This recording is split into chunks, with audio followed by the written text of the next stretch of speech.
ভালপোৱা দীঘলীয়া দিনটো কবি দীপজ্যোতি বৰদলৈ পাঠ মানস প্ৰীতম শইকীয়া। ভালপোৱাৰ দীঘলীয়া দিনটো আছিল আমন জিমন। উপবাস মাথো তোমাৰ বাবে, এৰা ধৰা জোৰণৰ এঘাবিয়াস। আকৌ বাৰে প্ৰতি উৎফুল্লিত আই কিম্বা বোপাই। ভাৱনাত তাই আজি বহুত সুখী চাগৈ।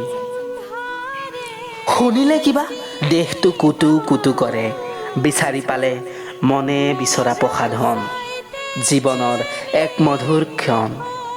উকিয়াই গৈছিল ৰেলখন, বেকা নদীখনো বৈ গৈছিল চুলি তাৰি মেলি পশ্চিমৰ দিশে। ইমান দিনে হতাহত হৈছিল, বিচাৰি আছিল জীৱনৰ সংগীৰ মধুৰ মিলন।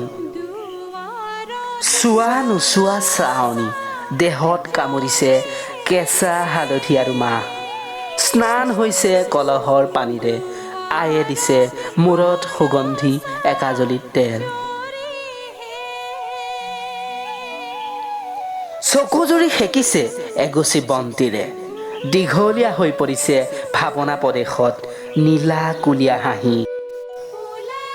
কাৰনো জীয়াৰী বোৱাৰী হৈ ৰ'ল ৰভাৰ তলত, গাঁৱৰ মঠাই উৰুলি কইনাৰে পদূলি, সাক্ষী হৈ ৰয় হোমৰে জুই।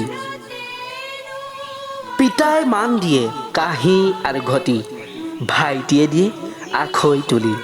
শিৰলোৰে বৈ আহে চকুলো, বুকুত খুন্দা মাৰে এশ কুৰি মৰমে। অন্তৰ ফালি ওলাই আহে সযতনে ৰখা পিয়াহ। আই বুকু ঢকিয়াই, পিতাই জ্বলাই ঘি, ওলাই যাব মৰমৰে জী। উকা হৈ পৰিব ৰভা তলি, বিষাদৰ চকুলোৰে বব চোতাল খলি।